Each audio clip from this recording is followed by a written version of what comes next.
수치를 기록했습니다. 날씨입니다. 오늘은 전국이 대체로 흐린 가운데 제주도에 가끔 비가 내리겠고 늦은 오후에는 남부지방, 밤에는 중부지방으로 확대되겠습니다. 내일까지 예상 강수량은 제주도가 10에서 50mm, 충청과 남부지방, 강원 남부는 5에서 30mm, 수도권과 강원도 중북부는 5mm 안팎입니다. 오늘 수도권과 충남에서는 초미세먼지 농도가 나쁨 수준을 보이겠습니다. 내일은 전국에 비가 오다가 낮에 대부분 그치겠지만 강원도에는 늦은 오후까지 이어지는 곳이 있겠습니다. KBS 1라디오 4시 경제뉴스를 마칩니다. 지금까지 진행의 아나운서 정은승이었습니다. KBS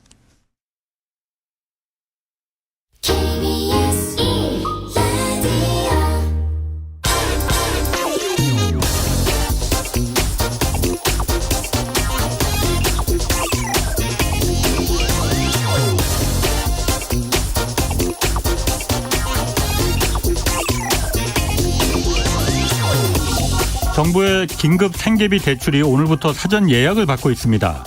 연소득 3,500만 원 이하의 신용 등급 하위 계층이 대상인데 50만 원을 먼저 빌려주고 이자를 성실하게 내면 6달 뒤에 50만 원을 추가로 대출받을 수 있습니다. 이자가 15.9%입니다. 정부는 저축은행과 대부업체 평균 금리 수준으로 책정했다고 하는데 단돈 100만 원이 절실한 이 취약계층인데 그 이자를 이거 다 받아야겠느냐 이런 지적이 나오고 있습니다. 물론 이자를 깎아주려면 정부 재정 들어가야 합니다. 가장 어려운 계층에게 그 정도 이자도 지금 지원 못 해줄 정도로 국가가 지금 돈이 없나 꼭 그렇게 보이지도 않습니다. 특례 보금자리론에 지금 40조 원이 투입됐습니다. 9억 원 이하의 집을 살 경우에 시중은행보다 낮은 금리의 정책자금으로 대출해 주는 건데 이자가 싼 만큼 시행 한 달 반 만에 22조 원이 신청됐습니다.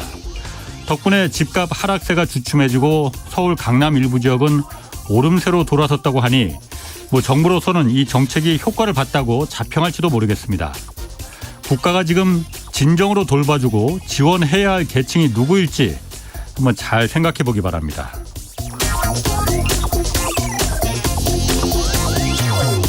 네, 경제와 정의를 다잡는 홍반장, 저는 KBS 기자 홍사원입니다. 홍사원의 경제쇼 출발하겠습니다. 유튜브 오늘도 함께 갑시다.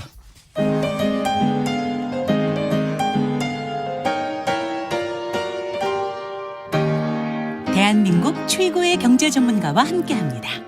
믿을만한 정보만 쉽고 정확하게 전해드립니다. 홍사원의 경제쇼. 네, 미국의 반도체 지원법 이 독소 조항 가운데 중국에 대한 시설 투자 제한 내용 공개됐습니다. 한국 반도체 산업 지금 중단 기로에 놓여 있습니다. 그래서 오늘 좀 자세히 알아보겠습니다. 전병서 중국 경제금융연구소 소장 나오셨습니다. 안녕하세요. 안녕하십니까. 미국 정부가 이 반도체 지원법 가운데 중국 시설 투자에 대한 세부 내용 좀 발표했는데 언론에서 나오는 거로 분석하는 거로 보면은 최악은 면한 거 아니냐 이런 해석들 나오는데 어떤 내용입니까? 최악은 면한 건 맞는데요. 예. 던져준 게 코끼리 비스켓 정도다 그렇게 볼 수밖에 없을 것 같아요. 비스켓. 그래서 527억 불을 누구한테 줄지는 모르지만 미국 보조금. 정부가 보조금을 주겠다고 하는 건데 그걸 한 푼이라도 받게 되면 이제 10년 동안 콕 집어서는 얘기 안 했지만 중국에 투자를 못 한다. 이제 이게 그 단서 조항이었는데 여러 가지 이제 이유 때문에 어제 발표한 걸 보면 10년에 5% 그리고 맥스 10%까지 증설을만 허용하겠다. 그렇게 했는데 이게 이제 무슨 문제가 있냐면 반도체 같은 경우는 통상 이제 4년 정도의 상각을 다 해야 돼요. 그렇게 되면 이제 이론상으로 1년에 25%씩은 사실은 계속적으로 이제 개최를 해야 되는 거라고 볼 수가 있는데 그걸 10년에 첨단 시설은 5%, 성숙 제품은 10% 그러는 건 실제적으로는 아무것도 하지 말라는 거죠. 10년에 그럼 5% 첨단 반도체 같은 경우에 10년에 5% 증설할 수 있다는 거예요? 그렇죠. 그러면? 1년이 아니고? 네.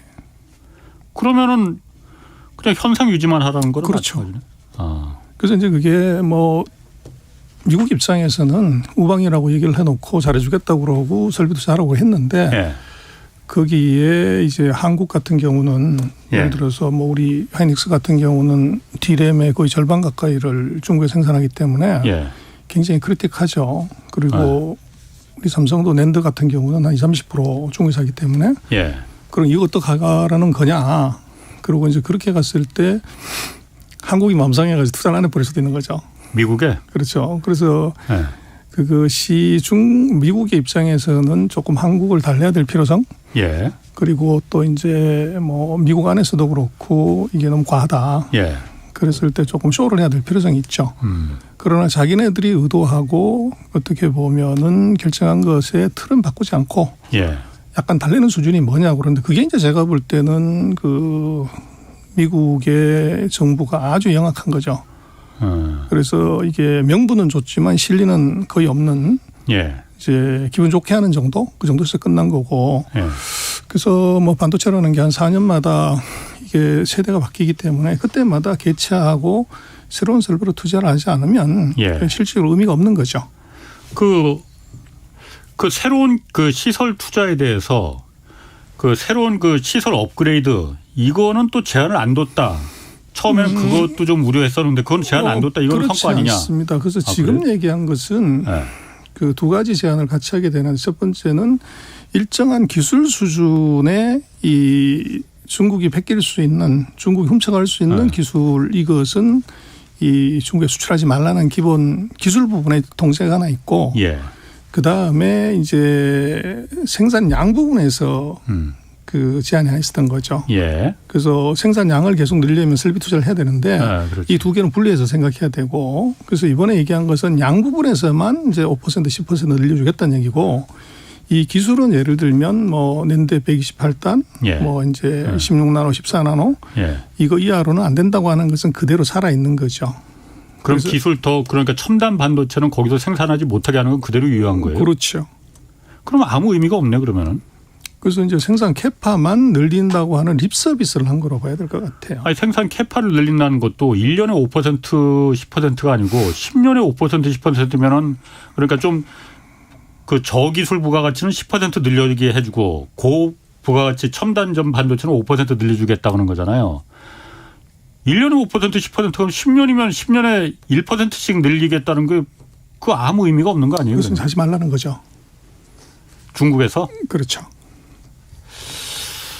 야, 아니 그러면 그게 사실 중국의 반도체 공장이 있는 게 우리나라만 있는 거 아니에요? 대만 예를 들어서 대만의 그 TSMC도 중국에 있습니까? 많아요? 그럼 생산하는 게? 있는데 대만은 그런 첨단 라인이 아니고 이제 성숙 제품 그쪽 라인만 이제 있는 거죠. 성숙 제품이라는 게 뭘 말하는 건가요? 그래서 보통 이제 14나노 이상을 첨단 제품이라고 얘기를 하는데 28나노는 40나노 이걸 이제 성숙 제품이라고 하는데 좀 저급 제품. 그렇죠. 그래서 TSMC는 그 14나노 이상 그 공장이 있어요. 그래서 미국에는 뭐 5나노, 3나노짜리 첨단 공장을 짓는 대신에 중국에는 이제 28나노짜리 공장을 짓겠다고 그랬는데 이제 중국에서도 이제 우리가 뭐 거지냐 그래서 우리 안 받겠다 뭐 이런 얘기도 했었는데 미국이 투자 못하게 이제 사실은 막았었죠. 그래서 뭐 TSMC도 우리하고는 약간 다른데 여전히 생산 공장이 이제 있고 그래서 만약에 TSMC도 보조금을 이번에 받게 되면 우리하고 똑같은 조건에 걸리게 됩니다.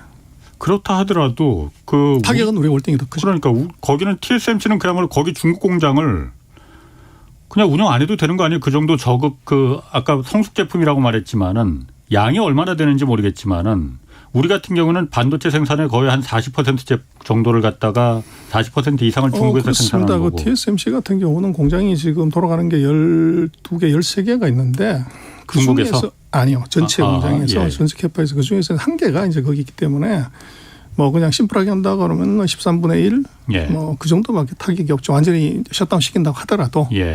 근데 우리 같은 경우는 이제 메이저 제품을 그 디램 같은 경우는 거기서 많이 생산하기 때문에 우리로서는 이제 미국이 이렇게 얘기를 한 거고 우리가 추가적으로 협상을 조금 이제 강하게 해야 될 필요성이 있죠. 그리고 이거는 어차피 이게 법이 아니고 미 상무부에서 결정하는 거기 때문에 상무부하고 어떻게 이제 합리적으로 얘기를 하고 또 그것이 미국한테도 이익이 되고 한국한테 이익이 된다는 것에 설득이 문제죠. 그럼 이게 그러니까 앞으로도 더 우리가 좀 그 협상할 여지는 있는 거군요. 그러면은. 뭐 항상 그렇죠. 뭐 그게 법이 아니고 그렇지. 그 특정한 부처의 주고 받는 게 있어야 되는 거니까. 그렇죠. 정책이라고 하는 것은 뭐 항상 바뀔 수가 있죠. 그럼 4월에 지금 그 한미 정상회담 좀 예정돼 있잖아요. 이때 그럼 중요하겠네요. 그러면은. 그래서 이제 제가 볼 때는 이런 것의 발표는 김빼기 사전에 이제 우리가 성의를 보였다.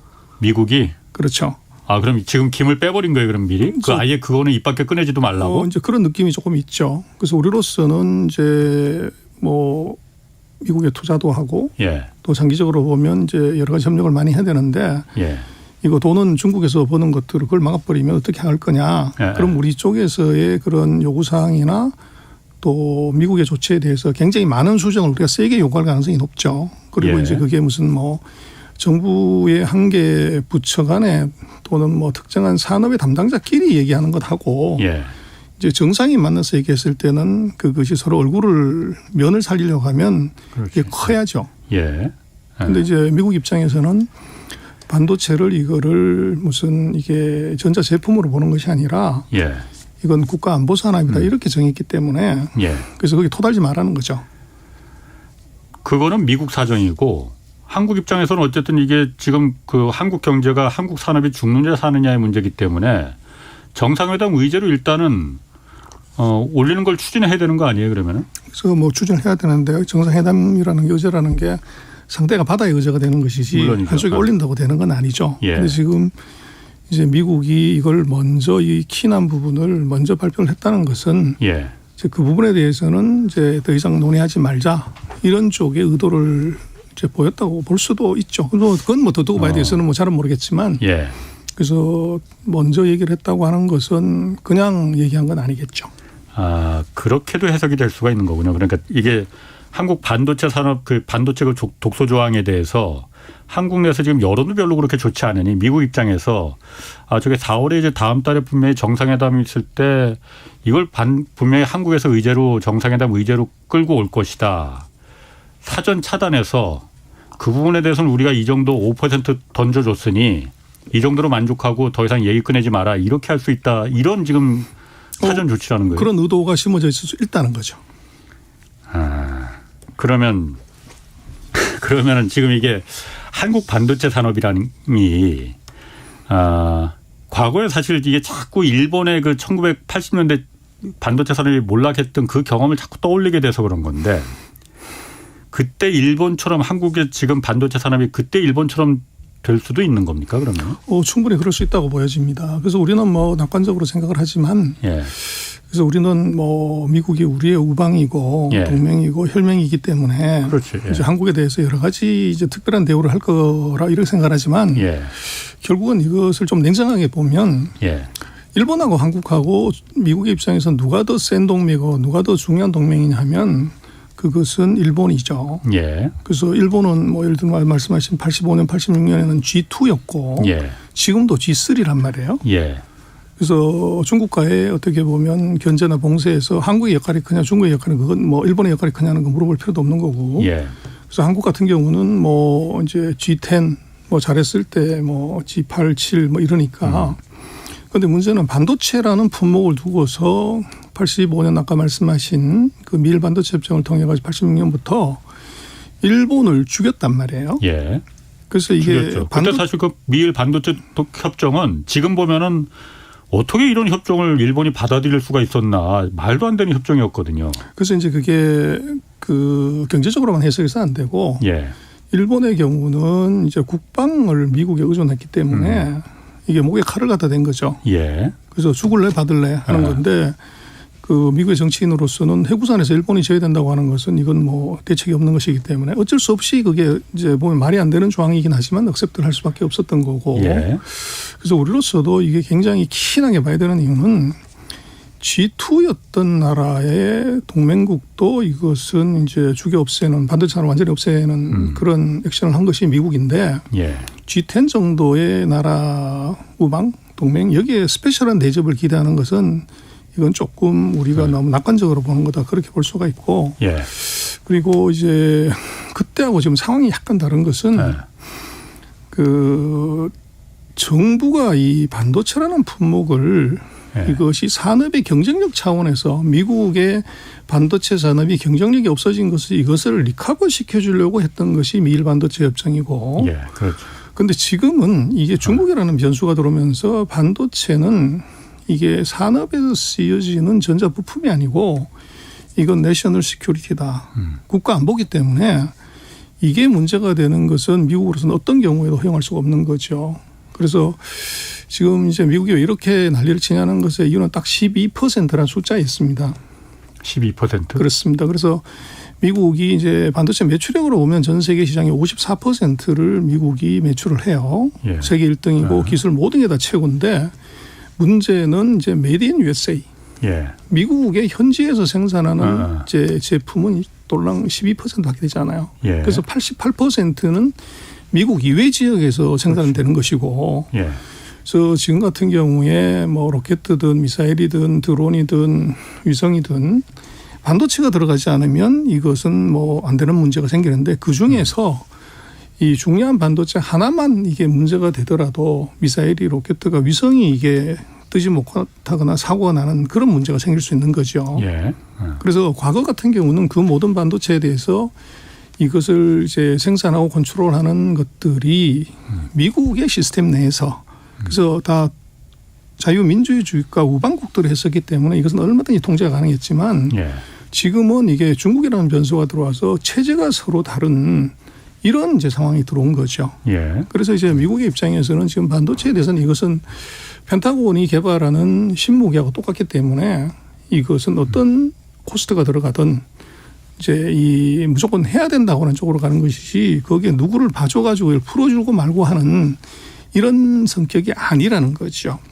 그래서 이제 제가 볼 때는 반도체 성격을 이 산업의 쌀로 보는 것이 아니라 미국은 지금 이 국방부에서 필요한 물자로 보는 거죠. 그래서 그 물자를 확보하는 데 있어서는 수단과 방법을 가리지 않는 것이고 예. 거기에 이제 방해 요소나 제외가 되는 것은 뭐 외교든 그것이 이제 뭐 경제든 금융이든 어떤 것을 동원해서라도 이것을 이제 그 얻으려고 하는 것이 예. 지금 미국의 스탠스죠. 그래서 우리는 이제 그거를 그 너무 이제 동맹에 대해서 그 특별 대우를 그리고 대통령이 가서 얘기를 한다고 해서 이제 이거를 뭐 크게 해줄 수 있는 거냐 하는 것. 예. 그게 우리는 이제 희망적인 기대는 하지만 방금 말씀하신 이제 일본의 케이스를 놓고 보면 이제 그럴 가능성이 굉장히 낮다는 거죠. 아니, 특별 대우를 요구하는 게 아니고 상식적인 대우를 요구하는 거잖아요. 그러니까 우리가 그 다 100번 다 이제 인정한다 이거예요. 그러니까 중국의 어쨌든 반도체라는 게 안보와 직결된 문제라서 미국 입장에서 저게 중국의 저 반도체 기술이 계속 축적되다 보면은 미국을 위협할 수 있고 전 세계를 위협할 수 있는 상황이 될 수 있겠구나. 그러니까 사전에 좀 그 부분을 차단해야겠다라는 부분 100% 이해한다 이거예요. 그러기 위해서 이제 한국을 그러면 중국하고 손 끊어라. 중국에는 현재 생산하는 건 이 정도 수준만 유지해라. 더 이상 뭐 중국 키워줄 생각하지 중국에서 할 생각하지 마라라는 건데 그러면 한국 입장에서는 거기서 손해 보는 거를 못 파는 거를 어떻게 하냐는 거지. 그럼 미국이 사줄 것도 아니고 그 부분을 우리 보고 그러면 알아서 해결하라. 지금 미국은 그 입장인 거잖아요. 그렇죠. 그래서 이제 국제관계에서 놓고 보면 뭐 WTO도 마찬가지고 네. 이게 강자의 논리로 룰은 예. 강자가 만드는 것이지 약자를 배려해서 약자의 입장에서 만드는 건 아니지 않습니까? 물론 그렇습니다. 예. 그래서 지금 미국이 만든 이제 새로운 반도체 룰은 예. 이것은 반도체 지원법이라고 하기보다는 미국의 반도체 패권법이라고 보는 게 맞죠. 정확하게. 예. 그래서 미국이 필요한 것을 다시 미국으로 가져와서 내재화하겠다는 건데 그래서 그것은 뭐 서울에서 부산까지 기차가 갔는데 이미 부산에 도착한 이제 종착역에 간 기차를 다시 서울로 돌리겠다는 거죠. 예. 그런데 그렇게 하게 되면은 엄청난 이제 혼란 또 비용 이제 이런 것이 있겠지만 그것을 다 감수하는 가장 큰 이것은 국방이기 때문에 그렇다. 국가 안전이기 때문에 돌려야 된다. 이렇게 본 게 지금 미국이고 거기에 이제 토달지 말라는 거죠. 그러면은 우리 입장에서 그거 그냥 다 따라가야 됩니까? 그럼 우리는 어떤 전략을 좀 갖고 가야 되는 건지 그냥 미국이 하라는 대로 다 그럼 받아들여줘야 되는 건지 그럴 수밖에 없는 건지. 그래서 이제 우리로서는 뭐 그간의 우방이고 세계 1위 국가가 요구하는 것이기 때문에 예. 굉장히 신중하게 갈 필요는 있어요. 예. 그러나 우리한테도 카드가 있습니다. 그래서 예. 지금 이제 미국이 요구하는 것은 뭐냐 그러면 반도체가 이제 우리 메모리가 있고 네. 또 시스템 반도체라고 하는 그 로직 파운드리가 있어요. 그렇죠. 네. 그래서 미국이 지금 요구하는 것은 파운드리에서 3나노, 5나노짜리 이게 반도체를 구워주는 서비스를 이걸 미국이 못하기 때문에 그걸 제일 잘 구워주는 대만을 이거를 이제 압박하고 이제 끌어서 미국에 공장을 짓게 하는데 예. 뭐 다 그렇지만 하나로는 불안하니까 그게 보조로 하나 필요한 게 삼성을 이제 끼워 넣은 거죠. 예.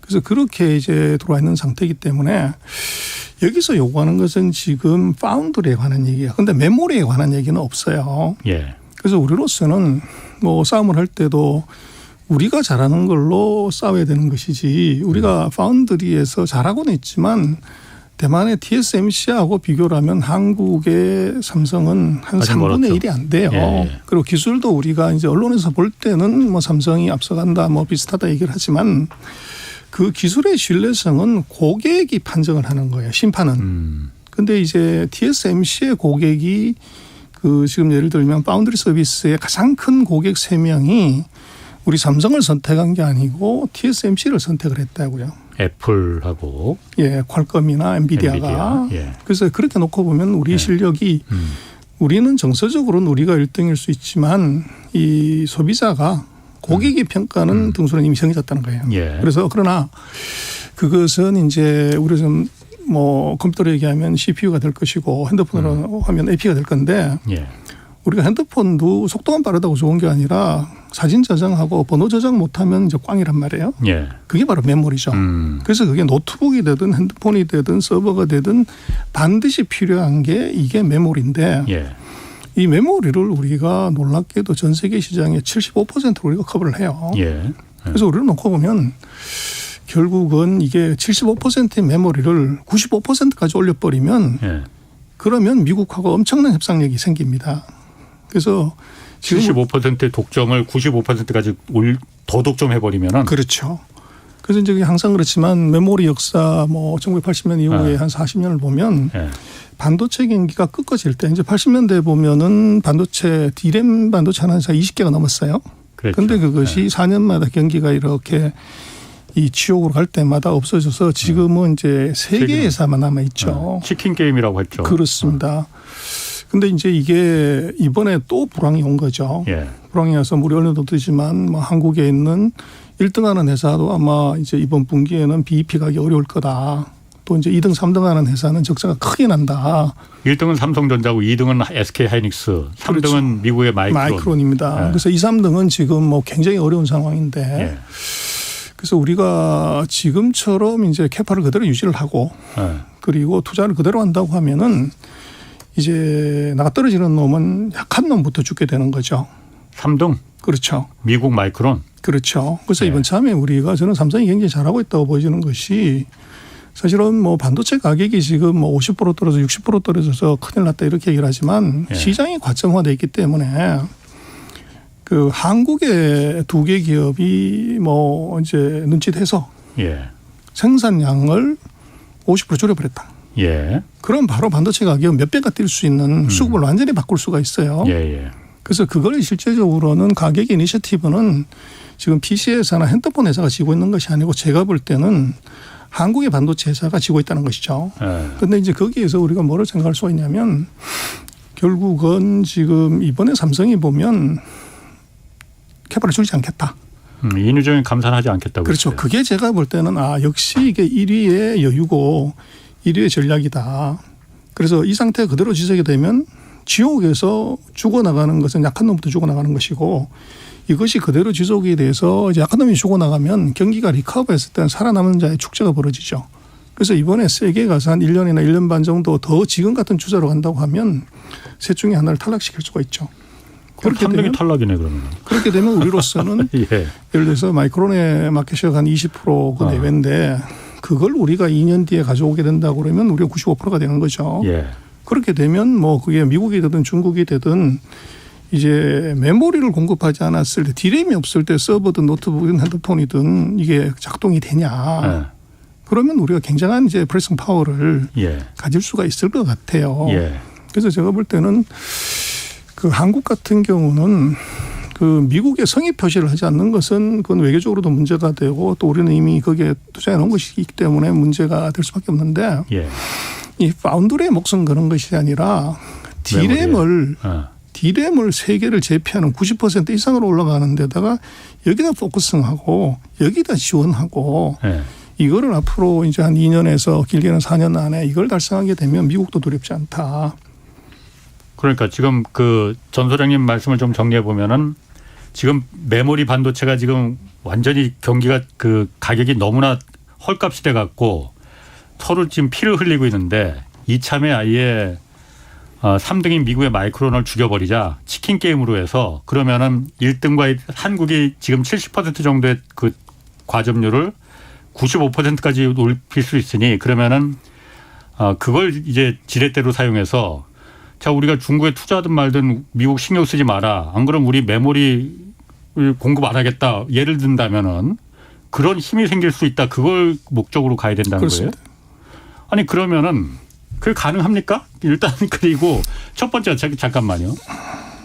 물론 그러니까 좋은 의견일 것도 같은데 일견 보면은 일단 세계적으로 반독점이라는 그 과점 체제에 대해서 굉장히 규제가 강하게 들어오는 게 있을 테고 지금 75%도 이게 독점에 대해서 문제가 있는데 그게 한국 두 업체가 95%를 예를 들어서 독점하게 되면은 그 상황을 세계 무역기구나 그 다른 특히나 미국이나 이런 나라들이 가만히 두고 볼지 또 하나는 미국의 마이크론이 한국의 삼성전자의 정책으로 인해서 전략으로 인해서 죽어나가는 걸 그냥 보고 있을지 이거 뭐 제가 지레 겁먹는 거는지는 모르겠지만은 그 우려가 좀 드네요. 그렇습니다. 굉장히 중요한 지적이고 네. 또 우리로서는 이제 반도체를 반드시 유지해야 되고 살려야 되는 우리 네. 이제 묘수나 전략이 필요한 타이밍이에요. 그래서 미국을 상대로 이것이 우리 거를 주장하려면 첫 번째 우리 결기가 있어야 돼요. 네. 목이 타네. 그래서 이제 거기에 이제 어리버리한 생각을 하게 되면 안 되고 죽기 살기로 붙어야 되는데 그것의 중요한 의미는 아까 지적하신 것처럼 이 35년 전에 우리보다 더 월등히 셌던 제가 86년부터 반도체 애널리스트를 했었지만 그때 우리 삼성전자가 일본의 NEC 도시바 히다치를 이긴다는 건 상상이 안 되는 얘기였어요. 그런데 그 천하의 미국의 압박에 천하의 일본의 빚가이들 9개가 흔적도 없이 사라진 거를 우리 냉정하게 봐야 돼요. 그래서 그 35년의 그 역사가 한국에 다시 뭐 그대로 반복되지 않으라는 보장 제가 볼 때는 전혀 못해요. 그럼 우리로서는 이것은 목숨 걸고 덤벼야 되는 중요한 일이고 그렇다고 그러면 첫 번째는 이제 국가 차원에서의 전략하고 또 이제 외교를 하는 쪽에서 결기가 있어야 돼요. 어떤 위협이 들어오더라도 이걸 디펜스 하려고 하는 건 있어야 되고 두 번째는 기업의 실력이에요. 그래서 이게 그 후발자를 완전히 죽여 없앨 수 있는 기술에서 앱솔루트한 이제 차이가 나게 되면 그건 이제 뭐 얘기할 수가 없는 거죠. 그러려면 이제 앞으로 가는 기업의 이 진도가 굉장히 중요하고 그리고 말씀하신 것처럼 이제 반독점이나 이런 것들은 대안이 있을 때 반독점이지 대안이 없으면 반독점 제소를 해버리면 오히려 비용이 올라가요. 예를 들어서 미국 같은 경우 마이크로소프트 OS를 거의 뭐 90% 다 독점하잖아요. 그리고 예를 들어서 CPU 이것도 인텔하고 AMD가 전 세계 시장을 다 독점을 해요. 미국이. 그럼 그것도 WTO 제소를 해야 되는 거죠. 대안이 없구나 그거는. 그렇습니다. 그래서 우리도 똑같이 마이크로소프트나 인텔이나 AMD처럼 D램에서 우리가 90%의 이 마켓쉐어를 갖게 되면 그것은 다른 대안이 없기 때문에 이것은 뭐 이게 우리한테 어떻게 보면 이니셔티브가 주어지는 거고 그리고 이제 그 전략을 정부가 뭘 해서 한다고 하게 되면 이제 정부 대 정부로 압박이 들어오기 때문에 민간의 의사결정을 이걸 잘하는 게 기업의 전략적 의사결정이 중요하죠. 그래서 기업이 결정한 건데 정부가 어떻게 하냐. 그렇습니다. 특히 우리 같은 경우는 뭐 그렇게 이제 밀고 가야 되는 거죠. 근데 그런 측면에서 제가 볼 때는 삼성이 이번에 뭐 우리가 돈이 없어서 한 20조 빌려가지고 설비 투자를 하겠다. 그랬을 때 이게 이제 도대체 뭐냐. 그렇게 놓고 보면 뭐 저는 삼성의 전략이 아주 잘 가고 있다. 그래서 우리가 불황에 투자해서 다른 데가 캐시가 번아웃돼서 전혀 투자할 수 없는 상태에서 이 여유 있는 자가 투자를 해서 리커버할 때 그러면 점유율을 올려버릴 수가 있는 거죠. 예. 그리고 지금처럼 만약에 적자가 계속 나는 상태를 1, 2년 더 유지하게 되면 예. 그 앞으로 2, 3년 이 사이에 설비 투자할 수 있는 현금이 전혀 없어지게 되죠. 예. 그래서 그것은 상대를 이제 번아웃 시켜버리는 이제 중요한 전략이 되죠. 그런데 이것은 이제 국가가 주도했다거나 뭐 이렇게 되면 악용할 수가 있지만 이제 기업이 결정짓는 것들을 뭐 그거를 어떻게 정부가 나서서 하게 미국도 마찬가지고 미국도 예를 들어서 바이든 대통령이 뭐 첨단 기술은 중국 가져가지 말라고 하는데 그 미국도 보면 아주 특이한 CEO 한 사람 있죠. 앨런 머스크라고. 그래서 전 세계 최고의 전기차 기술을 가진 회사고 최고의 기업이 중국에다 공장을 계속 증설한단 말이에요. 그렇죠. 상하이에다가. 그렇죠. 이거 어떡하냐. 그럼 뭐 우리로서도 앨런 머스크는 거기다 계속 증설을 하는데 우리는 못하게 하냐? 그렇게 이제 악용할 수가 있는데 그래도 만약에 그렇게 한다고 그러면 미국도 마찬가지로 그건 정부가 할 수 있는 게 아니고 민간 기업의 의사결정이야. 이렇게 이제 디펜스를 하겠죠.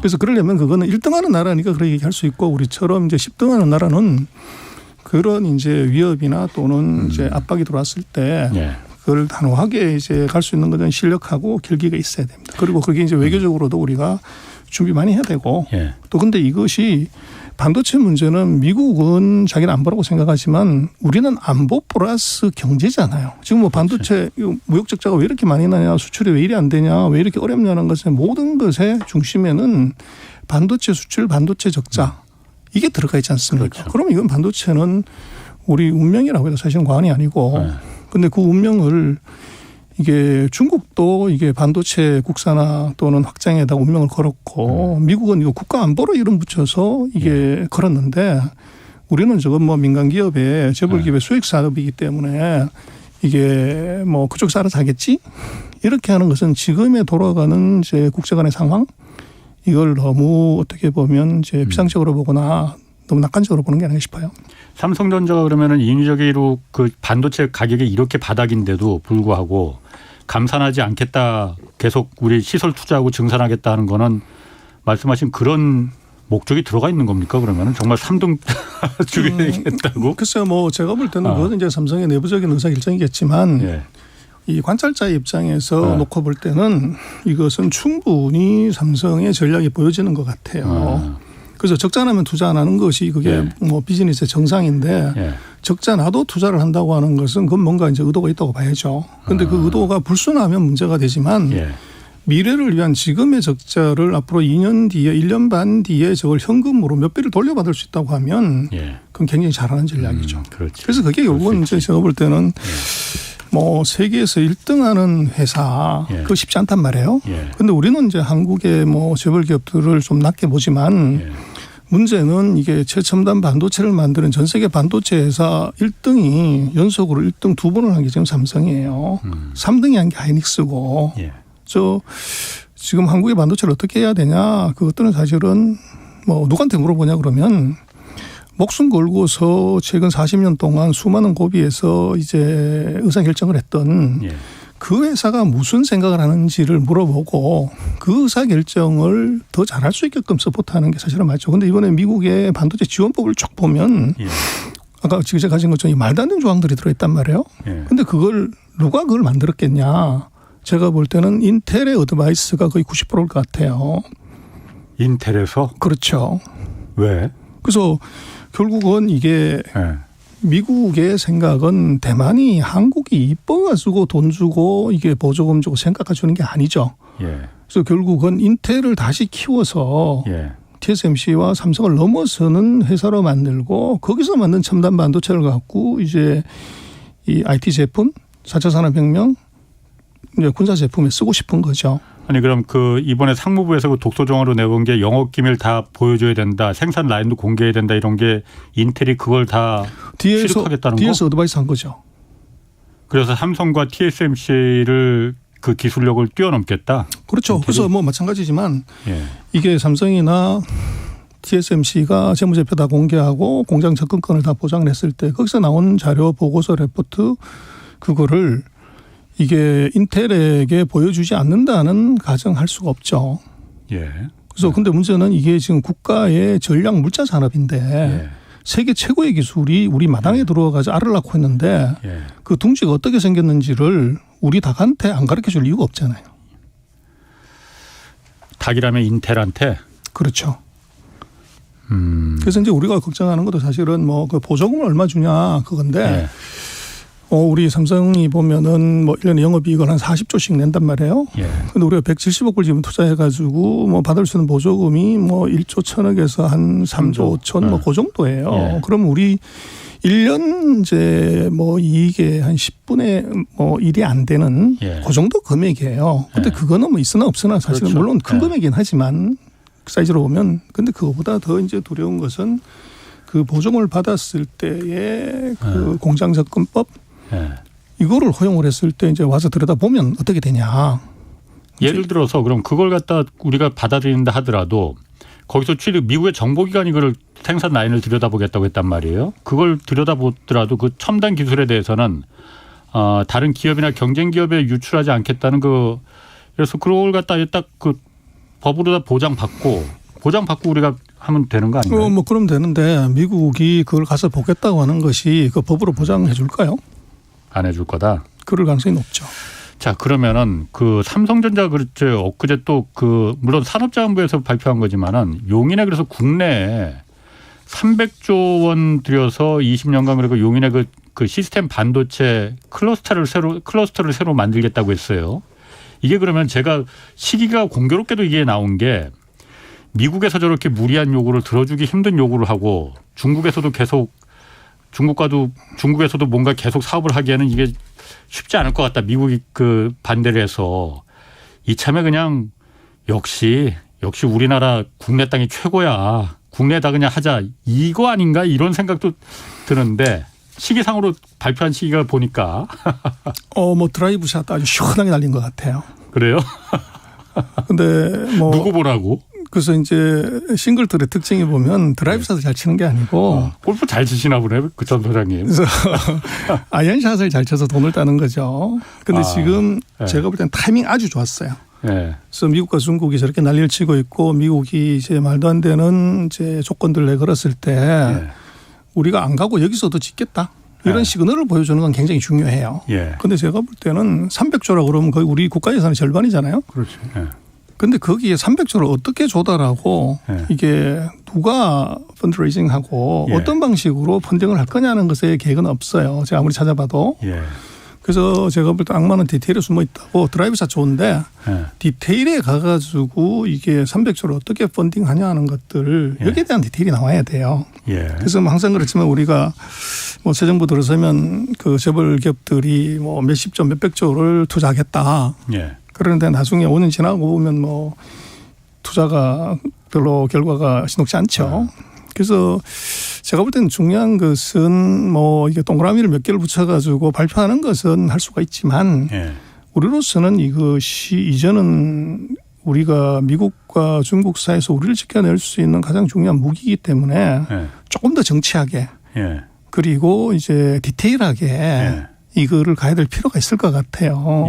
그래서 저는 뭐 그 안에 내용을 제가 자세히 볼 수는 없기 때문에 그런 위치에 있지 않게 그래서 그 안에 디테일이 중요할 것 같아요. 그러나 하여간 우리가 정상회담을 하든 뭘 하든 간에 우리가 300조를 투자해서 그 미국이나 중국에 있는 것보다 월등히 센 이제 클러스터나 이걸 투자하겠다고 하는 것은 저는 아주 좋은 전략인 것 같아요.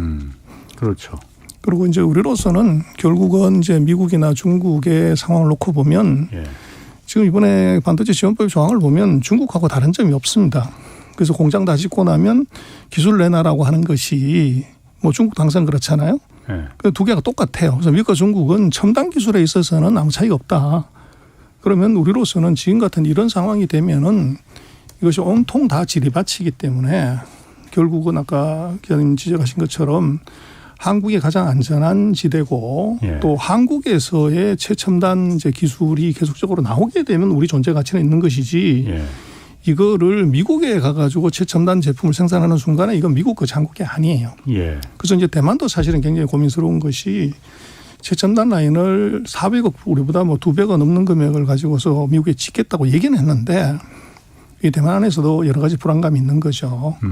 그러면 이제 우리가 완전히 뭐 도시가 공동화되듯이 반도체 산업이 그쪽으로 다 가는 거 아니냐 하는 불안감이 또 존재를 해요. 그렇겠지. 예. 그래서 TSMC가 최근에 보면 우리가 5나노가 아니라 3나노짜리 공장 바로 짓겠다. 그렇게 미국에? 하는데 아니죠.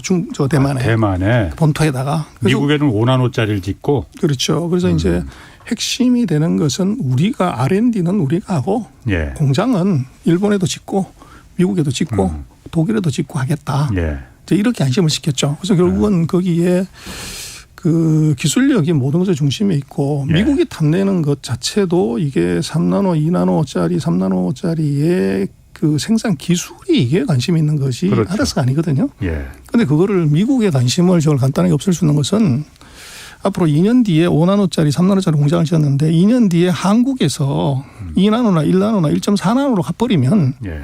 지금 이제 아까 말씀하신 28나노나 14나노가 이게 이제 올드한 기술이듯이 앞으로 2년 뒤에 또는 3년 물론 쉽지는 않습니다. 예. 거기에 이제 지금 미국에 지려고 하는 공장을 레거시 기술로 만들어 버리면 예. 그럼 그때는 미국은 또 지금부터 보조금을 곱하기 3을 해서 줘야 또 공장을 짓는 이제 그 의미가 있게 되는 거죠. 예. 그래서 우리로서는 그 미국이 탐하는 기술을 예. 지금 있는 기술보다도 한 2단계 정도 앞으로 더 땡기는 노력 이게 중요해요. 그게 돈이라는 거죠. 그거야 사실 뭐 당연한 얘기지만 그게 쉬운 일이 아니니까 못 하는 거죠. 뭐. 그래서 목숨을 거는 거죠. 아, 그게 살 길이다. 그렇죠. 오늘 참 하여튼 목도 타고 어떻게 해야 될지 참 이게 우리 반도체 산업이 한국 산업의 중추인데 정말 기로에 서 있기 때문에 정말 아주 잘 지금 이 상황을 잘 판단을 해야 될 것 같습니다. 자, 중국으로 한번 좀 가볼게요. 중국 반도체도 지금 발등에 불이잖아요. 며칠 전에 그 기사 보니까 그 화웨이 회장이 중국 화웨이 회장이 우리 이제 미국산 반도체 필요 없다. 미국이 계속 우리 화웨이한테 반도체 공급 못하도록 제재를 해갖고 우리가 다 자체적으로 중국산 반도체로만 커버할 수 있도록 회로 설계도 다 바꾸고 이제 중국산으로만 쓸 수 있게끔 그래서 다 물건 통신 장비나 이런 거 할 수 있게끔 다 바꿨다. 그 가능한 일인가요? 그게 그렇게 금방 바꿀 수가 있는 건가요? 기술을 그렇게 커버할 수는 있는데 생산은 못합니다. 그래서 이제 칩을 설계를 하고 이제 이거는 가능하지만 이걸 이제 대량으로 양산을 하면 반도체를 만들어주는 공장이 있어야 되는데 TSMC나 삼성전자 같은 그렇습니다. 그런데 중국에서 제일 잘하는 이제 SMIC가 뭐 14나노 정도를 겨우 하는 정도예요. 그런데 지금 화웨이가 지금 하고 있는 통신 장비나 핸드폰에 들어가는 칩은 저것은 5나노, 7나노짜리여야 돼요. 그런데 지금 이제 미국이 완전히 브로킹을 하고 있는 상태에서 TSMC와 우리 삼성이 만들어주지 않으면 그 정상급의 제대로 된 통신 장비에 들어가는 칩은 만들 수 없습니다. 그래서 이제 런정페이 회장의 이 얘기는 요즘 뭐 중국도 굉장히 불안해하고 미국이 반도체 봉쇄를 완전히 다 하면 우리 완전 죽은 거 아니냐. 이제 그런 쪽에서 어떻게 보면 대국민 심리 안전 이제 그런 성격이 굉장히 강하죠. 실제로 그러니까 좀 뻥이 좀 섞여 있는 거예요, 그러면은? 뻥이 많이 들어가 있는 거죠. 그래서 개발은 했다고 할 수 있지만 생산은 안 되는. 그래서 그거는 실질적으로 크게 의미가 없는. 그리고 또 아까도 자꾸 우리 들어오기 전 방송에 그런 얘기를 했지만 CPU가 없는데 이게 나머지 노트북에 들어가는 여러 가지 부품을 다 국산화 한들 제일 중요한 핸드폰도 통신장비 제일 중요한 AP칩이 가장 중요한데 AP칩이 없으면 핸드폰에 두뇌가 없는 거죠. 그렇죠. 그래서 그게 이제 TSMC가 만들어주지 않으면 화웨이는 AP칩을 생산할 방법이 없어요. 그래서 이것은 이제 뭐 어떻게 보면 그 국민들을 좀 안심시키고 또 대외적으로 이게 화웨이가 살아있다는 걸 보여주기 위한 그런 이제 언급, 뭐 홍보용 언급도 그 이렇게 될 것 같아요. 완전히 다 그 화웨이 회장 말을 전적으로 다 미국산 반도체 우리 필요 없다 자급자족할 수 있다라는 게 뭐 완전히 그 좀 검증을 해봐야겠군요. 자 그러면은 그 아까 그 중국판 그 TSMC, SMIC라고 있잖아요. 여기가 물론 기술력도 좀 그 아직 좀 떨어지지만은 장비 자체도 지금 그 못 들어오는 거잖아요. 노광 장비라고 해서 그 네덜란드 ASML에서 전 세계에서 뭐 거의 독점적으로 공급하는 그 노광 장비 회로를 그리는 이 장비를 미국에서 중국에는 팔지 말 이렇게 했잖아요. 네덜란드 ASML은 또 그걸 미국의 뜻을 받아들이기로 했어요. 그래서 기사 보니까 일본 니콘에서 또 이걸 생산을 하나 봐요. 그러니까 니콘에 기대를 하고 있다고 그러는데. 그래서 이제 원래 캐논하고 니콘이 그 노광장비 일본에서 했는데 이게 슬프도 잘 안 해버린 거죠. 그리고 R&D에서 실패를 했고 그래서 이제 액침 레이저 그 ASML이 하고 있는 것은 이제 물을 통해 가지고 굴절을 통해서 빛을 더 가늘게 만드는 걸 했는데 일본은 자존심이 있어요. 그걸 안 해버린 거죠. 그래서 이제 EUV 장비에서 완전히 실패를 했고 그래서 지금 이제 캐논이 그 ASML 방식과 다른 이제 나트륨 나노 임플란트라고 하는 요 방식으로 지금 그 노광 장비를 개발을 하고 있어요. 그런데 이게 이제 완성이 됐냐 이건 전혀 아니고 그래서 자기네가 그 효율도 좋고 이제 미세 가공 기술도 이제 EUV 장비보다 훨씬 뛰어난 걸 개발을 하고 있다. 여기까지 왔는데 그래서 그게 되면은 이제 ASML한테 산사하고서 그 캐논한테 사면 되는데 문제는 일본하고 미국이 쿼드 동맹에 들어가 있고 치포 동맹에 들어가 있어요. 그래서 그 치포 동맹에 들어가 있기 때문에 일본의 캐논이 미국의 허락 없이 이 지금 이제 나노 임플란트 장비를 중국에 팔 수 있냐? 제가 볼 때는 못 팔 것 같아요. 더 네덜란드도 못 파는데 일본은 더더군다나 미국 말을 그대로 따르는데 팔 수 있겠느냐? 근데 그거는 가봐야 되는 거 아니에요? 왜냐하면 일본 기업들도 캐논이나 니콘도 중국에 파는 물량이 거기서 얻는 이득이 만만치 않을 텐데. 근데 이제 일본이 그 사이 해온 그걸 보면 일본이 그런 결기를 가지지를 못하죠. 그리고 아까도 말씀을 드렸지만 일본 같은 경우는 아주 치명적인 결함이 국방을 안보를 미국에 의존하고 있기 때문에 그 미일 반도체 협정도 또 프라자 합의도 이것을 수용했던 것은 바로 그거고 지금도 그것은 뭐 변함이 없을 것 같아요. 그래서 일본의 안보가 결국은 일본의 첨단 산업이 이제 미국의 뜻을 거스르고 중국으로 간다든지 하는 것은 막을 것이다. 안보가 족쇄다. 오늘 다른 것도 중국 다른 것도 좀 많이 물어봐야 되는데 반도체가 워낙 중요한 것이라서 이거 시간 다 가는데 이건 좀 물어봐야겠어요. 지금 우리나라 무역 수지 적자 지금 심각합니다. 그러니까 3월에도 지금 또 적자 나게 생겼는데 점점 적자 규모도 커지고 특히 그 중국 수출 물량이 지금 계속 줄어든단 말이에요.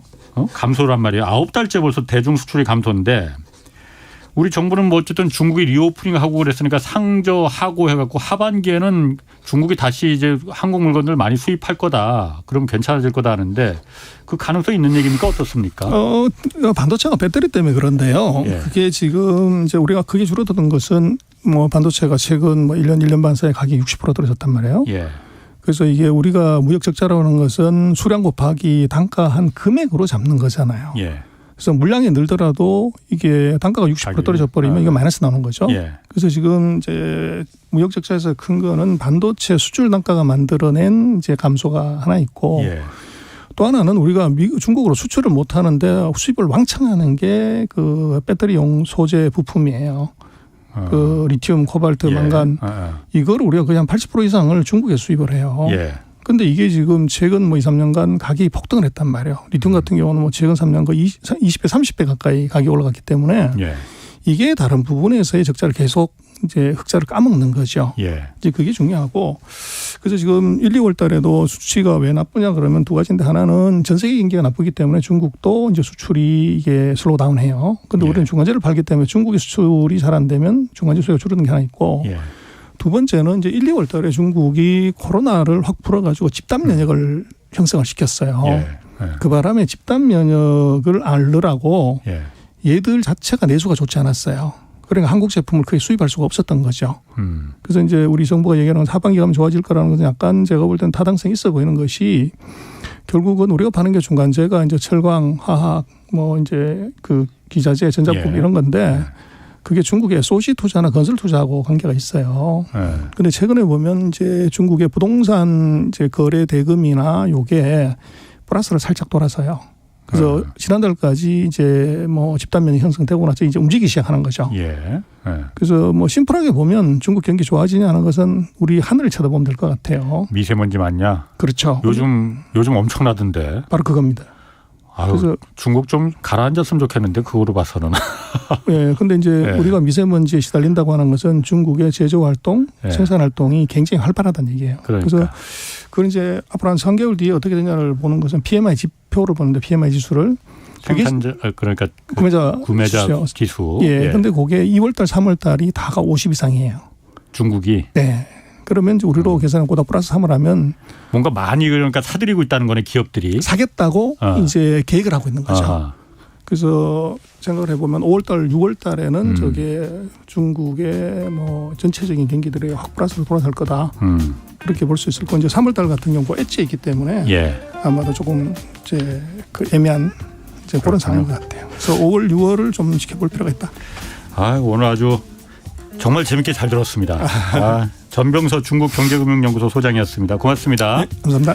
내일은 하반기 부동산 시장에 생길 이슈들 자세히 분석해 보겠습니다. 지금까지 경제와 정의를 다잡는 홍반장, 홍사훈의 경제쇼였습니다.